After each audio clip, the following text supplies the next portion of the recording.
का सबसे बड़ा मार्का पाकिस्तान और भारत के दरमियान खेला जाएगा और इस वक्त टॉस होने जा रहा है। मुनासिर आप देख सकते हैं कि पाले किले स्टेडियम में यहाँ पर रवि शास्त्री मौजूद हैं और वो यहाँ पर कमेंट्री के फ़राइज़ सर अंजाम दे रहे हैं। Babar Azam in the blue corner, Rohit Sharma for India. I now request the two gentlemen to come up, please.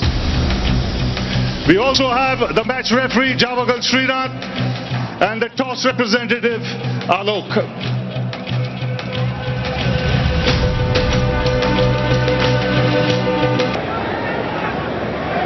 That's it. You win the toss. We're gonna bat.